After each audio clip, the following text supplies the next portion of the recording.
an Unspoiled Network podcast. This is Spoil Me, covering One Piece episodes 174 and 175. In these episodes, Robin lets herself get beat up for a minute because she's just like so angry with this guy that she doesn't even remember how to defend herself because she's consumed with rage. And honestly, I relate very hard. And then we find out that Luffy's cave is actually the belly of a giant like sky snake. Sea sky snake? Only Luffy. Welcome to Spoil Me.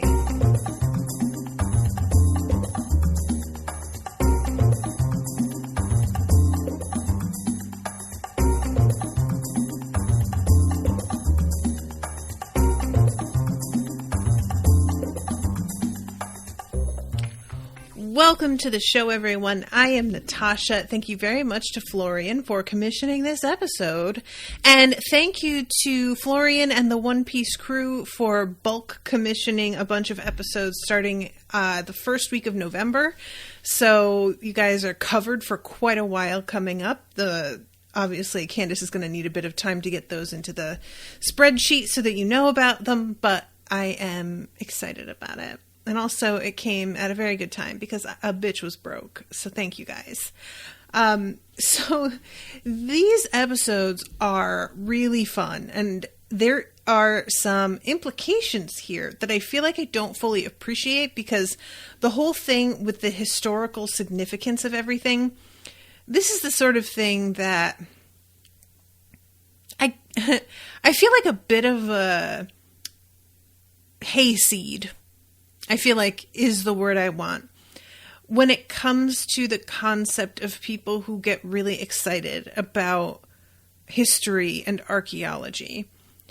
It is not to say that I don't find it interesting when presented in a certain way, but I am definitely of the type that sort of feels like, well, that's not really going to change our present. And I am so much more constantly like horrified and concerned by our present that to me, I want that to take up all my energy. And so when people get very passionate about like trying to unearth things and find things out from the past, there is a big part of me that is just like, who cares? Literally, who cares? And I don't feel great about it because I know that that's not like a curious, open-minded attitude. And I like to have those kinds of attitudes most of the time. But I often have difficulty in relating to storylines where somebody is committed to finding a thing. And like, obviously, Robin is not the only one. There are so many major franchises that center around a person desperately seeking some kind of like ancient object or information or whatever. And the only times that I really get at all invested is when it's like, you know, an adventure story and we are going to find this thing before the fucking Nazis do, like for, you know, Indiana Jones or something like that. But when it comes to like other sort of searching for storylines, like if it's a scientist who's trying to discover the cure for something or whatever, I get very invested in that because that feels present and high impact. And the thing is, I know history does influence our present. So I shouldn't have the kind of attitude that I do, even practically speaking. But it tends to be that the immediate history is the stuff that has that sort of impact. And the distant past, whenever people are like, I just want to know where we come from. And I'm always just like, but why? Why does it matter to you where you come from? And I am not saying that it isn't like a legitimate desire that people have. They do. And I respect wanting to know a thing because you feel passionately about it. But I just never really felt that way. Like, and maybe if it were harder for me to find out about my own history, I would understand a little bit better. Maybe if I weren't so privileged to always have that information at my beck and call, for the most part, in the ways that I actually care about it, I would appreciate it more. But I just wanted to put that out there because, like, Robin's single-minded... It's like she's got the respect for the ruins that she's in right now. She has had this, like, long search that she has taken part in, trying to find the poneglyph that she's looking for. The Rio poneglyph, I think, is what she calls it. And I accept that about her character, and that's fine. But, like, she is willing to team up with fucking Crocodile in order to find out this information and, like, risk her life for it. And that is the shit that I just don't get. I respect it. That is fine. But it's the kind of thing that I can't understand why it means enough to risk your life for it. And that's just the kind of thing that, I can't relate to. So there it is. Seraphim says, I'm with you on that one, Natasha. I don't really get being that invested in the past as where we came from, so it matters way. But I do get Robin's desire to understand history as a whole. Yeah, and I will say I do understand her rage at this guy totally destroying all of these ruins. It's not even because of, like, necessarily the historical value that they have exactly. It's just more like, this place is dope. Why would you do that? You know what I mean? It's like, honestly, really, it's not based in the same kinds of concerns that Robin has, but I can understand that in just a sort of like, that's a waste. This place is really cool kind of way. But anyway, okay, I'm going to back up because at the beginning of this episode, we have Nami on one of these little ski-doos, and she is impressing the hell out of Conus and her dad about how well she rides these things without any training of any kind. Apparently, this one that he repaired from, like, the really old one that they discovered is faster than the last one. He says jet dials went extinct hundreds of years ago. So I was shocked that the waiver you left with me had one aboard. So that is pretty cool.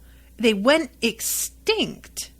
This is a thing that I think that I didn't really grasp about how dials worked. I think I thought that you could just construct dials out of different objects to make them into the kind of dial you needed. And after that, it would only function that one way, but there was like a decision that you made in what kind of dial you were choosing to create. And the way that he says it is like they are actual living things that serve that function from creation, and that is all they do. So now if there's no jet ones, it's just like straight up there aren't any left. You can't do that anymore.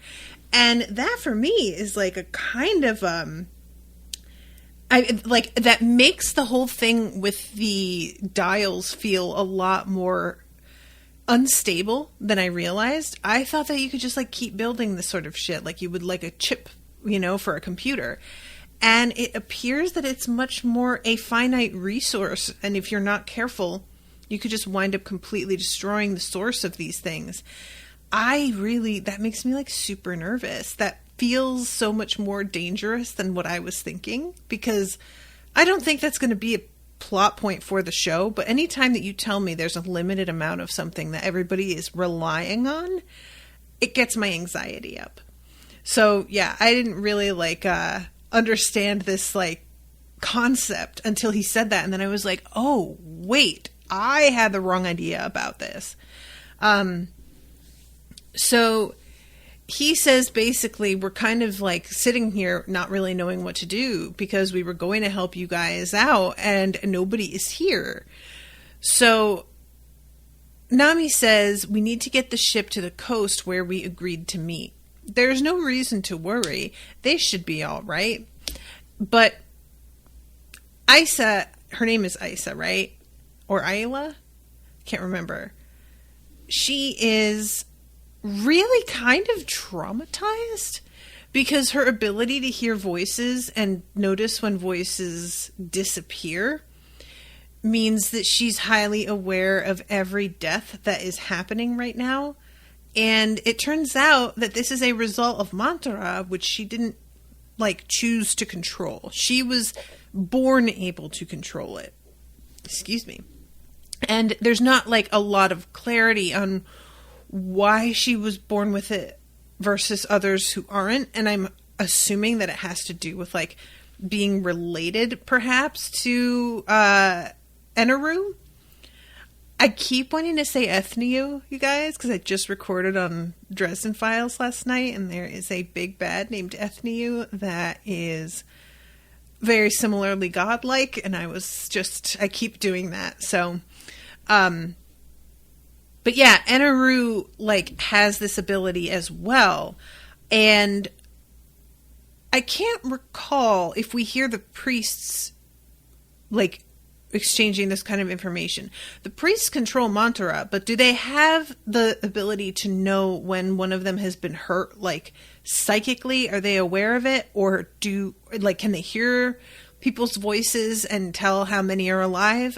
I feel like that wasn't part of their deal, but I may just be wrong about that. So this girl is like, yeah, there's like more than one moment here. She's hearing basically what amounts to like the deaths of different people. And fucking Nami is out here just being like, are you crying? Don't cry again. And I was like, bitch, you really need to chill out. This is a child who is like granted power she doesn't want or understand, and can hear the deaths of, like, everybody on this island. Nami, bitch, if you were able to do this, I don't feel like you would be handling it any better, to be perfectly honest. So I'm going to need you to, like, chill out a little bit on shaming the child for crying. I will say, though, that she does kind of make herself a little bit of a pain later on. And Nami finally being like, if you try this again, I'm gonna sock you. I was kind of like, all right, look, I don't advocate beating children, but I also understand Nami's position here. So yeah, she is saying that there's no groups greater than 2 people at the moment, because Nami is trying to say like, oh, well, if we get my friends all together, they'll be fine. And basically Ice is like, yeah, well, maybe, but they aren't together, so now what? That sucks. So, yeah, this, basically, Nami just gets, like, very nervous over it and starts to look around being like, all right, I had complete faith that they were fine, but maybe not. And then we cut to Luffy.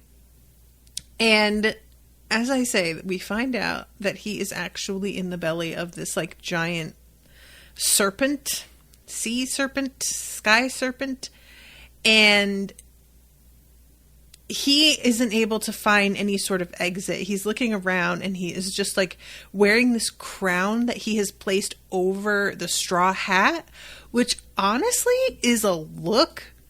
And I kind of like, I feel like if I were ever going to cosplay Luffy, which I definitely would not, but if I were, this is the Luffy that I would go with. Scratched up and beaten with like a random stick over one shoulder and a crown on his head over the straw hat, because there's just something about this that I find very like casually funny, you know, it's not really addressed at all, and that's kind of what I find amusing about it. So yeah, he tries to use like the gum gum bazooka at one point, trying to like bust a hole into this, and he can't do it. But as we see, it's not like it isn't accomplishing anything, because this serpent is feeling it. Serpent's getting very, very terrible indigestion. So then we go to my personal favorite of this whole like 2 episode section, and that is Zorro being lost and having a bird that is literally a compass and not understanding what he has and that it could help him, and just shitting in its face, essentially. Zorro's failure to understand his surroundings and direction. I know that this is such like a goofy trope, but man, it is so fun to see it applied to somebody who is otherwise just so competent all the time. And he is so unaware that he is bad at it, and I think that's what's funny. Like, if you had a character that was like, oh, I'm lost again, you know, like Chopper. Chopper always is sort of like second guessing himself and going like, oh my God, maybe I don't even know where I'm going. And if he succeeds, he's always like, oh my God, I succeeded. I had no idea I would succeed. Everybody's going to be so impressed when they see that I succeeded. But with Zorro, he's just like, yeah, well, you know, I have to go right. Obviously, that's where south is. It's right. So I'm just going to keep turning right, and then is surprised, genuinely surprised, when he winds up going in a circle. If you decide to keep going right, sir, you are going to turn in a circle. And this bird, first of all, again with the giant south birds, which I had like completely forgotten how huge they are, but he pulls out this beautiful bento box lunch, which is in stark contrast to poor Luffy, who is in this belly wandering around starving with no food. And then we see like Zorro's gorgeous spread that he's got here, and he's eating, and all of a sudden this giant bird lands right next to him, and he draws his sword thinking it's going to attack, but it's just looking at his lunch. And I love it. It just opens its mouth like it's just a dog begging, but not even... There's no, like, begging. The opening of the mouth, it's got the vibe of a complete confidence. He is definitely going to feed it if it opens its mouth. And this thing is so big, he has to... he could climb into its mouth himself. Straight up. He would fit. It would be fine. And he tells it basically like, forget it. I'm eating this. This is not for you. And he starts to eat really fast. And like you see the bird watching all of the food disappear and genuinely start to look a little bit upset by it. And the bird keeps following him as if thinking that maybe he has more food or something. And he mocks it for facing the wrong direction. And I love this because he's supposed to be heading south. So when he mocks it for its head facing the wrong way, he's just completely overlooking the fact that he could forge some kind of like alliance. But instead, he's too busy defending his food and getting really just defensive in general. Like he keeps saying, what do you think you can fight me? Do you want to do this? And I was just like, sir, why do you think that this bird wants to fight you? That is the only language that Zorro seems to understand, is that anything a person does, it translates to them low-key trying to start some shit. Sir, that is not always the thing. Relax. It doesn't have to be like this, you know? But, oh my God, it was so funny. So, then we go to Eneru, and he's talking about how soon only 5 people are going to be standing. How does he say? He says like a certain number of hours remain. And I felt like this was hinting at a thing that I don't feel we've gotten all the information on yet. So forgive me if I have forgotten something, because he hasn't really shared his plans or intentions with anybody. But let's see. 5 of the 81 people on this island will be standing soon. And only 1 hour left until the time I proclaimed is up. The time I proclaimed. When did he proclaim? Am I supposed to know this? I like, sometimes I just forget, and then I'm not sure if I meant to know or not. And he comments on the fact that there are 25 survivors, and that is significantly more than what he was expecting, actually. Like, he's a little bit surprised by that.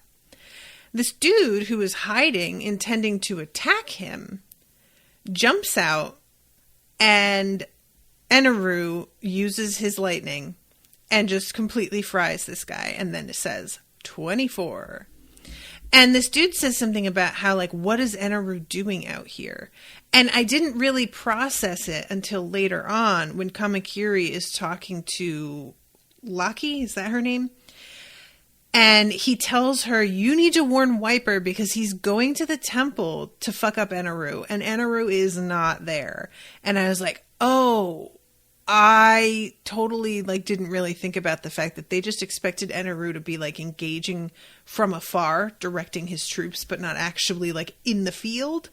And yeah, that is going to mix things up. Although we see Eneru's like throne area later, and it is really fucked up. And I am assuming that is the work of Viper, but I'm not sure of that because we don't see it, do we? We just get there afterward.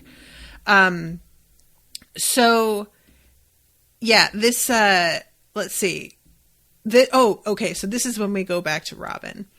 And Robin is so irritated with this dude who is disrespecting all of these dope-ass ruins. He is jumping on her and, like, using his body as a cannonball, essentially. And we get to see a few more of her attacks. And it's interesting because all of her attacks are flower themed. It's like supposed to be calendula is the one that she says right here where she produces like a bunch of arms sort of folding out in this flower pattern. And I don't know if y'all know of a calendula, but they look kind of like chrysanthemums where there's a ton of like little petals. And then later on, she says, I can't remember the other one she uses, hyacinth maybe, but there's a bunch of like flower names to go with her attacks. And it made me sort of wish that other, like, Luffy's got like Gum Gum Gatling and Gum Gum Bazooka. And while that is all well and good, and certainly the way he uses that, like, does imitate those weapons, so I get it.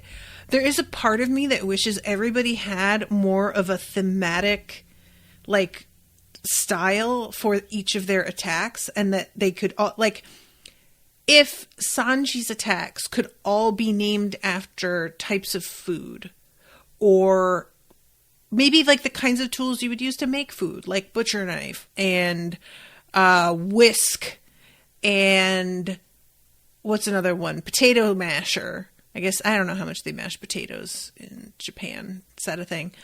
You know what I'm saying, though? Like blender. Blender could work. You could do a lot with whisk and blender, I feel like. This gave me the idea of just how fun it is to see the various, like, flower names and the way that they manifest. And I just sort of became, like, wistful, thinking, well, there's so much possibility there that you could do with everybody else as well. So, yeah, she is able to, like, she defends herself from this guy, but she gets, like, fucked up here. And I was sort of watching her, like, when is she going to really pull it out? Because it feels like she's not giving it her all here. And then, essentially, what she does is, like, you know what? I see that you are somebody who has no respect for history. So I am going to draw you out of this area, and then we can fight someplace where you are not going to continue to, like, desecrate these awesome sites. And I really liked that as, like, a means of like moving out and her drawing him away. Because if she had just been, like, fleeing from him, that would feel very un-Robin-like. But knowing that she is doing this because she is trying to save ruins from this fucking human wrecking ball. This guy is basically like the Juggernaut, essentially. And then we get a bit of a flashback. And she says, back then, I thought my goal had been lost with the underground temple of Alubarna. And she is remembering how it was the, like, one really solid lead she had for finding this Rio poneglyph that she's been looking for. And when it doesn't work out, She says, having lost everything, I decided to travel with Luffy. Now, I wanted to address this because I had said a few episodes ago that I felt like she had to have her own agenda and she was just sort of using them as a means to getting around to whatever it is she's trying to find. And it looks like that isn't the case at all. It looks like she genuinely gave up on whatever it was she was looking for, thinking that she was simply never going to find it. And then she winds up like stumbling across this potential proof accidentally. And that surprised me genuinely, that she joined up with our crew with like no ulterior motive. I really thought that she did, and she hasn't got one. But yeah, so this was a moment for me of just like, oh, word? Okay. And so yeah, this is part of also why she's defending this so passionately, is that she thinks that all of these can be linked with the search that she's been engaged with her entire life. And this dude is pursuing her and just feels like he's going out of his way to continue destroying as much as he can. And every time that he knocks another building down or kicks like a huge boulder in her direction and sends it right through a building, she looks so personally offended and irritated. It is quite wild how much he is breaking. Like, even when he jumps and lands, he creates this sort of earthquake-like effect that causes all, like, the ground beneath him to crack. We see, like, a tree topple over at one point. And finally, when she reaches the outside of the ruins, she turns around and he's like, why are you just stopping? And this is when she starts the whole, it's too late for you. Even if you were to repent now, I would never forgive you. And I loved this so much. There's something very badass about being like, I was going to like not do this if you at least said that you were sorry, but I know that you're not. And like later on, after she has thoroughly fucked him up, he tries to do the like, I understand, I won't do it again, I'm sorry. And she says that she doesn't accept his apology, and he immediately like freaks out and starts fighting back again. It looked for a minute like she completely had him and that he was done for. But as soon as she's just like, no, fuck you, all of a sudden he finds this like reserve of strength, or he was just faking it to begin with. I feel like it seemed much more as if he did believe himself that it was over for him until she rejected his attempt to apologize. And then he completely like found this new surge of adrenaline because he was enraged. But oh, I'm sorry. There's a bunch of stuff in the chat here. Seraphim says, Zorro and Sanji do have themes, but it's ones that don't translate well. Okay.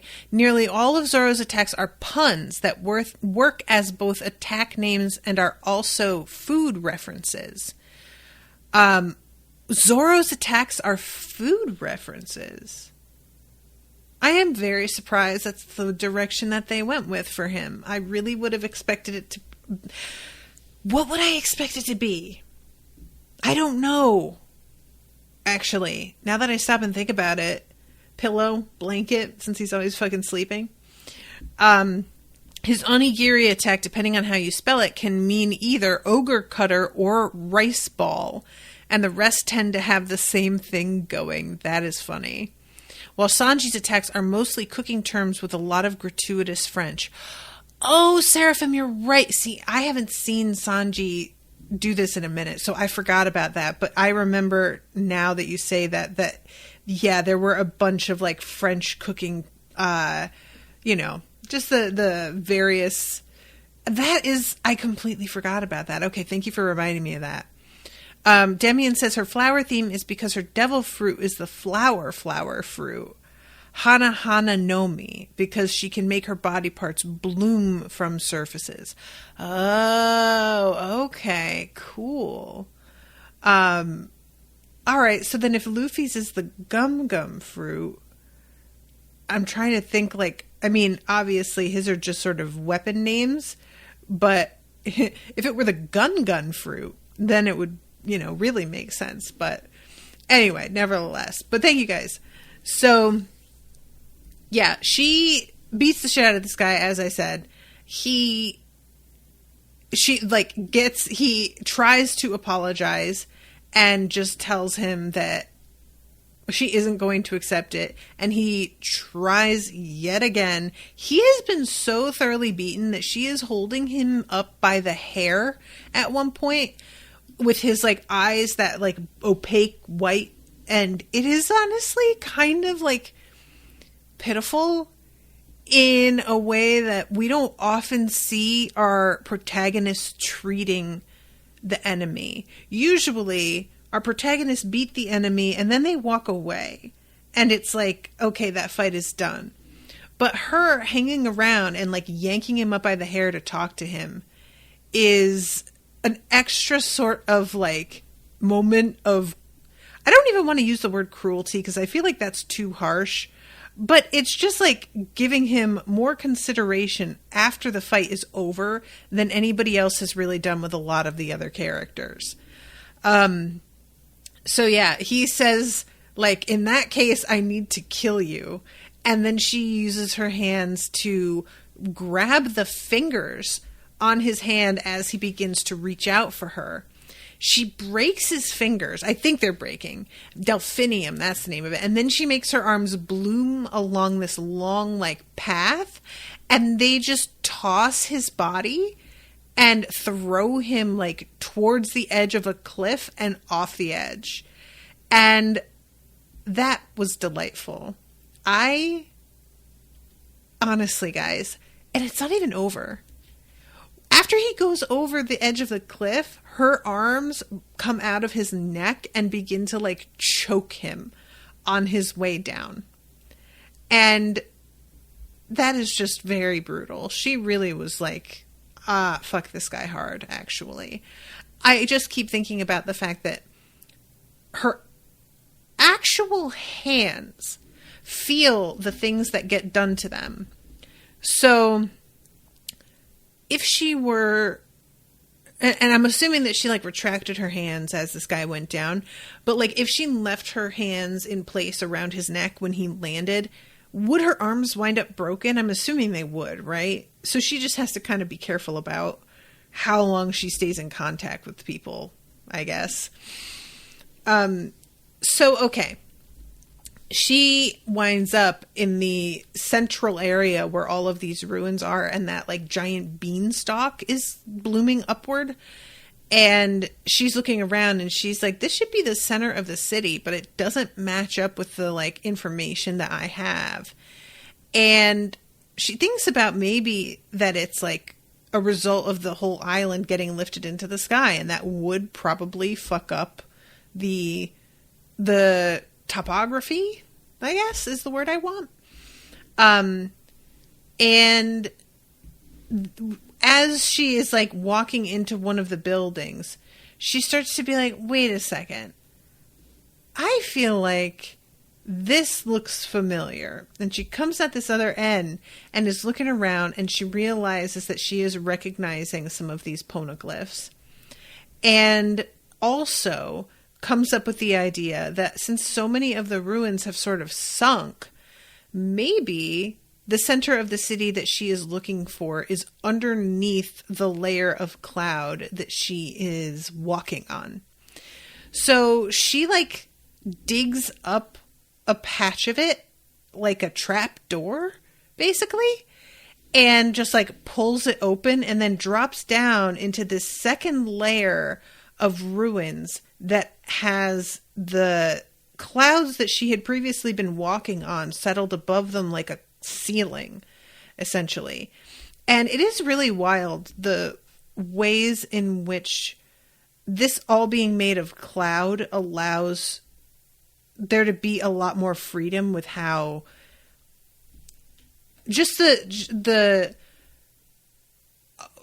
what's the word I'm looking for? Because, you can have things happen underground on Earth, but you're going to have specific entrances and exits and everything. It's going to be a lot more limited. And the way that this like allows you to just sort of jump between different layers, it just gives a lot more room for weird things, you know? So yeah, she's realizing that what she was looking at and walking on was actually like the upper few stories of most of these buildings. And when she drops below the cloud, then she winds up in an area that seems to have like actual ground to it. And yeah, this is just a really cool, it's got a very sort of Aztec Mayan vibe to it, which I feel like I should have really cottoned on to a lot earlier, because that was the whole thing with like the city of gold and whatnot. But it is very cool to like see all of these stepped pyramids and all of it covered in vines. I love this. And it's like the kind of aesthetic that I just always want to put fucking like a little cottage up and like live in amongst places that are covered in vines and ruins. It just seems so appealing to me. I don't know what it is. I am very, very much about the new like Animal Crossing expansions that have added like lots of moss covered ruins and vine covered pillars and whatnot. So she sees this light and she goes running out towards the light, and she almost runs like right off of the edge of a ledge, because that shit is very high up. I truly, guys, I have such a bad time with heights. And when I saw this moment and how close she gets, I know it, like, it doesn't matter if it's on a cartoon or not. When it's depicted a certain way, it will like get me in the gut. And this moment of her almost going off the edge, and then you have like the, you know, sort of cliche like piece of stone that her foot dislodged, which bounces down all the way, and you can hear how distant it is before it lands. I don't like that. It always freaks me out.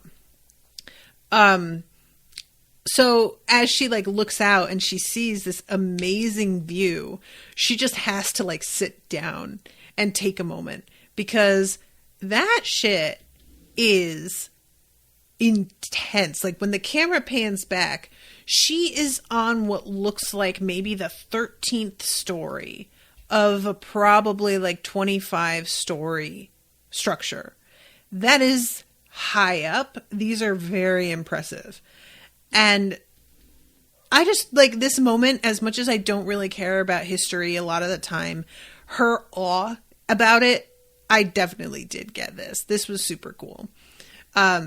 So it's fun to have her like involved with this now, because we needed somebody who was going to appreciate the history if we were going to come somewhere like this. And there is absolutely nobody on our team currently that would have given any shits beyond finding the gold. It would just not matter to them, you know? So it is fun to have somebody here who's like, oh shit. And this is when she finds the poneglyphs and begins to like realize the significance of this, and that maybe she'll be able to find the one that she's been looking for. And we have a very brief check-in at the end of this episode with Konus, who is trying to help Sanji and Usopp. We have Zorro continuing to try and run away from this bird. And we have Luffy continuing to try and get out of this like weird cave that he is in. And oh yeah, and we get one quick shot of Viper, who is, it's not like showing where he is. We are just seeing that he is still on the move. He's still alive and he's not injured as far as we can see. But there isn't anything specific about his surroundings to indicate where he is quite yet, which is why I have been assuming that he's the one who fucked up Enaru's whole like throne area, but I'm not positive about it.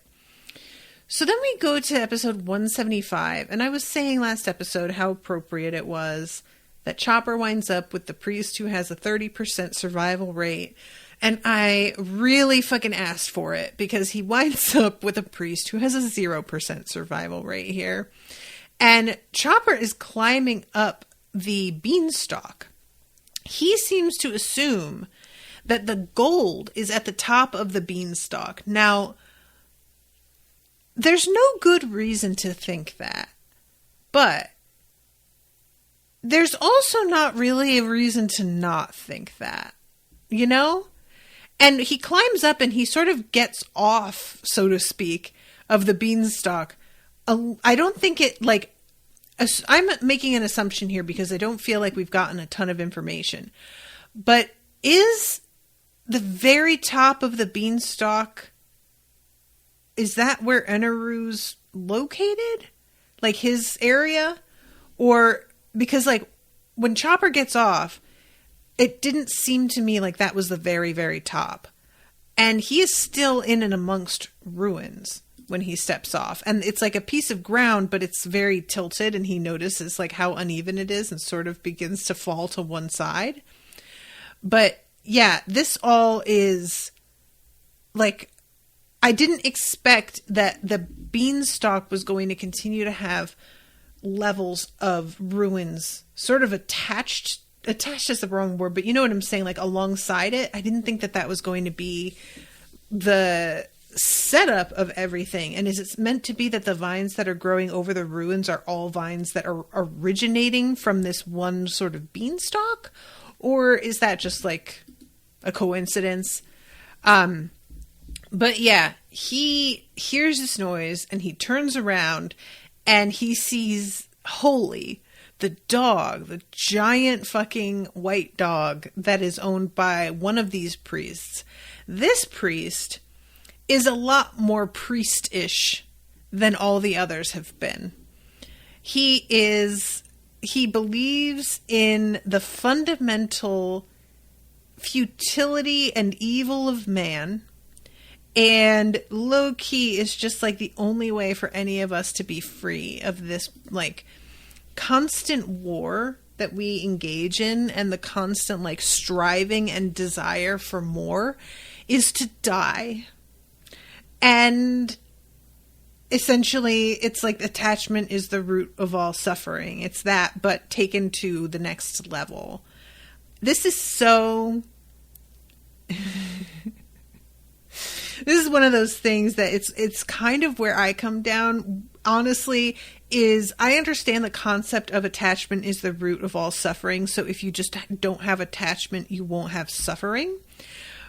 So in my opinion, him being like, so I guess we may as well die.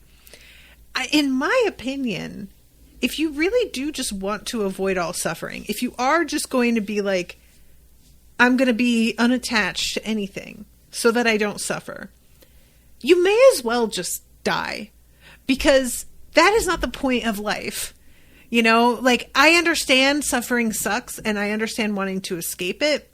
And don't get me wrong, there are some types of suffering that are genuinely like gratuitous, cruel, pointless suffering that I do not think help anybody. But then there are types of suffering and pain and grief that are a result of having lived and cared about people, and that is what it's about. So if you're gonna completely subscribe to the like attachment is suffering thing, I feel like he is as logical a conclusion to come to as any, because I just personally don't really ever.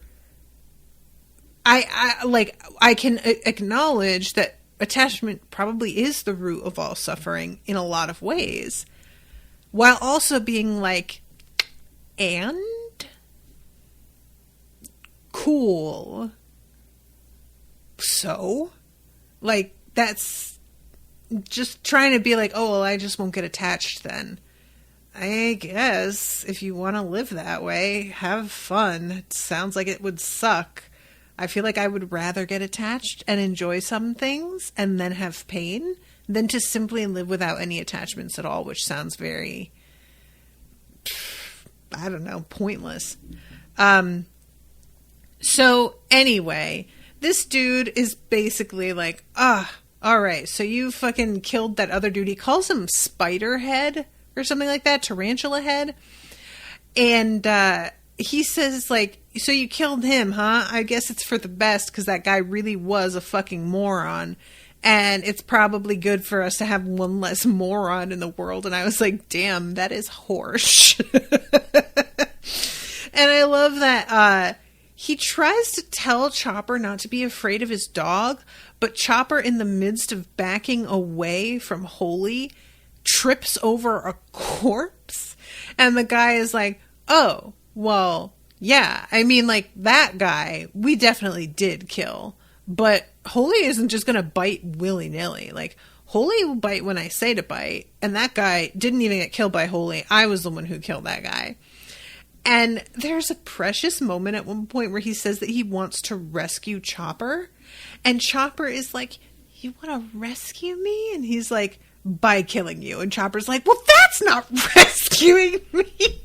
And that really made me laugh. Chopper, even when Chopper is trying so hard to stand on his own 2 feet and not rely on anybody else, even a villain can suggest that they're going to rescue him. And he's a little bit of a sucker for it. He can't help it. Honestly, I'm not mad at that. Like, I can't really resist the offer of rescue a lot of the time either, guys. It's just such a rare thing to get rescued. I'm not going to look a gift horse in the mouth. All right, go ahead and rescue me then. That's fine. So this is when we have the Kamakiri and Laki meet up, and he tells her about how Eneru isn't where they think, and that he is made of lightning and is pretty much unbeatable. And she says, like, she is going to go and warn Viper, but she leaves the bag of earth, Ice's bag of earth, with him. And this got me thinking, because I feel like I'm thinking, how do you beat electricity? How do you beat lightning as a weapon? But you ground things. You use stuff that doesn't conduct electricity, and earth doesn't conduct it very well. And maybe that will be part of the way that they figure out a way around him, you know? Because there can be sort of a weirdly practical aspect to the powers in this universe. Like, we had the whole thing with Crocodile, where he could, like, dissolve into sand and stuff, but if he got wet, the sand would become, like, sort of compacted and he couldn't do it anymore. And, you know, I wasn't thinking that way when we were in that arc, but once they presented that as his sort of weakness, I was like, oh, okay, I buy that. That makes sense. And I feel like maybe that could be the significance of Earth up here, that he can, like, zap everybody when they're in the air. He can do it when they're in the clouds. All of this is ideal, but maybe when they're on solid ground, it will be harder for him somehow, if they even dig themselves down into it. So then we have a moment with Zorro, where this bird is watching him. He puts down his bag. Zorro realizes a second too late that this bird is eyeballing the bag, thinking there's more food in there, and he rushes forward to try and grab it before the bird can. And instead, the bird flies off with the bag and Zorro hanging on to it. And what we get a little bit later, because Luffy is, like, fighting his way out from this cave, so he thinks. But when we're on the outside with Nami and Isa and all of them, they see this huge, like, snake serpent thing come up and begin to, like, react very violently to a stimulus that they can't see. And we realize that this is Luffy inside trying to bust his way out, unaware that he's inside of a living creature. So this thing begins to go fucking bonkers. And eventually just starts, like, chasing after Zorro and the bird, because low-key, it seems like it's just after anybody. He's just mad. It doesn't really seem like there's real rhyme or reason to it, but it's definitely, like, chasing them. And I love it so much. The South Bird is, like, he does that thing where he gets, like, the little sweat drops when he's looking over his shoulder because he sees this thing. And then he literally does the math. This was my favorite, when he does the math. And it's Zorro and the bird can get eaten by this snake, or he can choose to ditch Zorro and it will go after him and leave the bird alone because Zorro is closer to the ground and easier to get at. And so this bird straight up lets go of Zorro in the air. He is so high up. It was very upsetting to see how far up he was when he gets dropped because the camera sort of like pulls back. So here it is. We cut from him falling to, what's his name? Viper. And he's going up the beanstalk and he actually thinks to himself, God's shrine is at the top of the giant jack.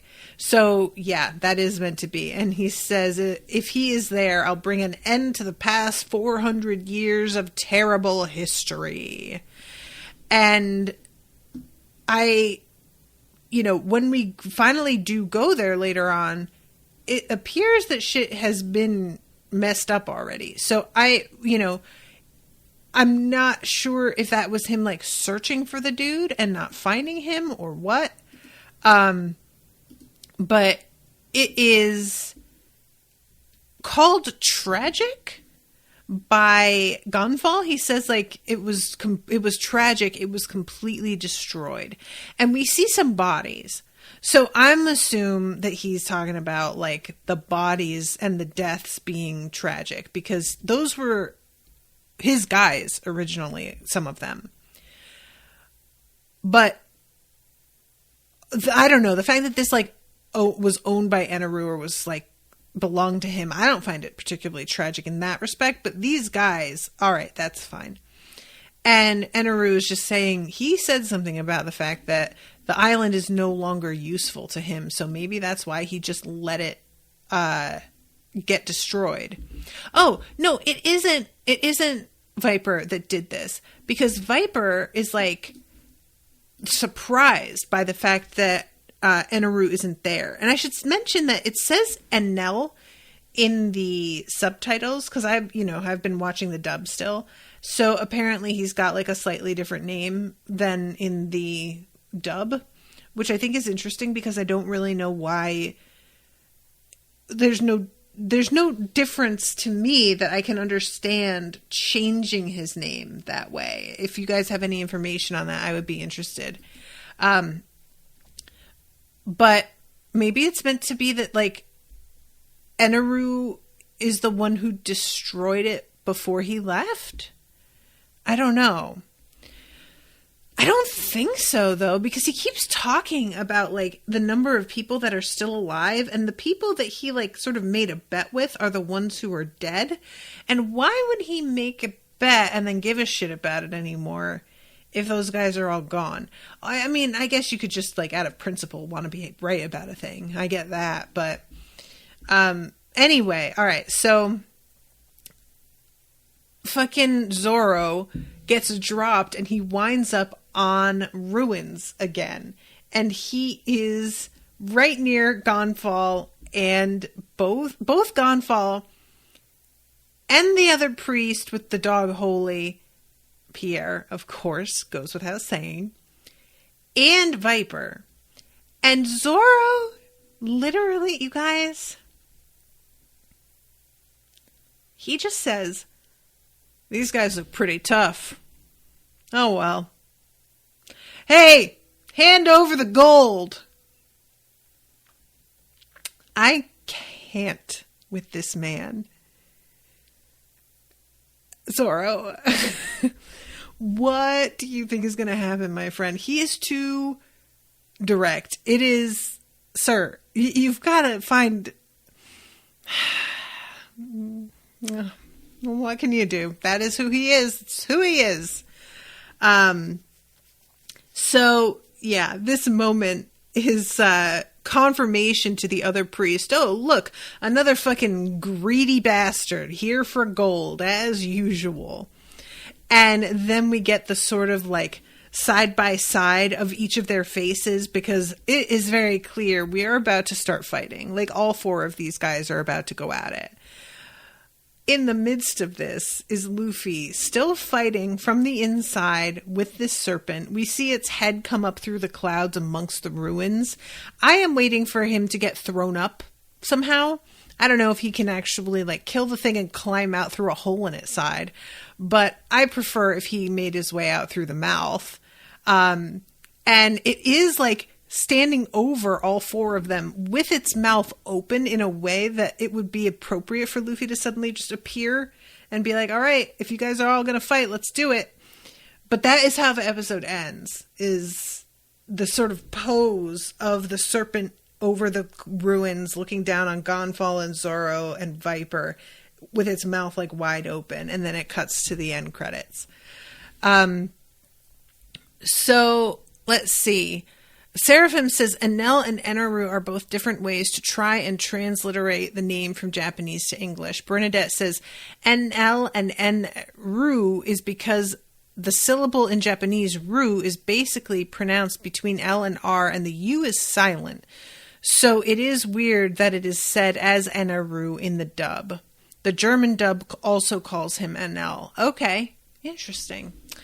I really find that fascinating, you know, like having to deal with two totally different alphabets and everything, like one that doesn't have an alphabet exactly. It's like characters that are specific to each word, which is wild.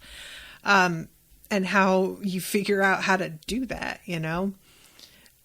All right. Well, guys, that is the end. So I feel like there was something else in these that I wanted to mention, but like really no. I know what it was. Fucking Chopper gets like dropped, and then right after that Isa says something like another voice is gone, and that suggests that Chopper is dead, and I do not buy that for a second.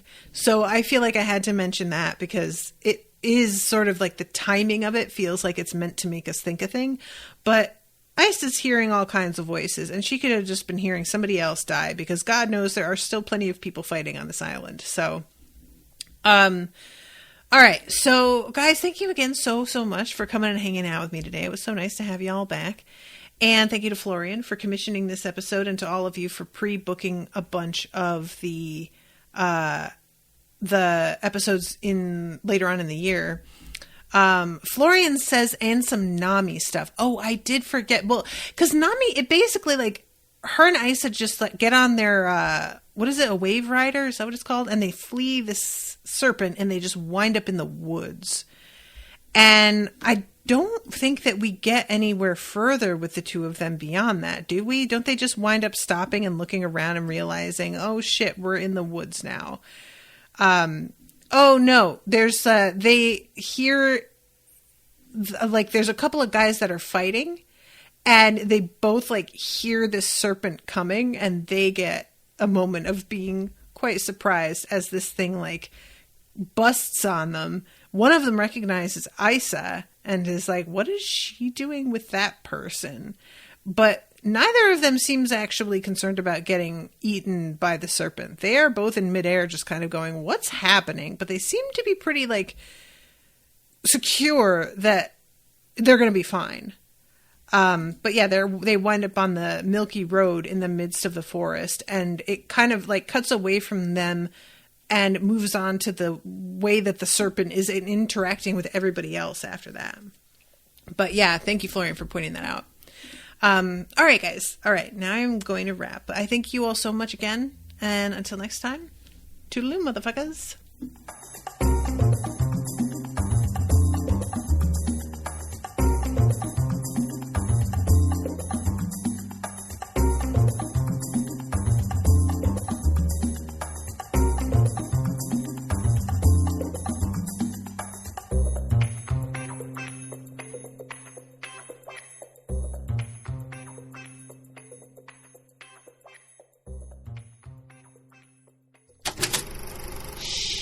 That was an Unspoiled Network podcast.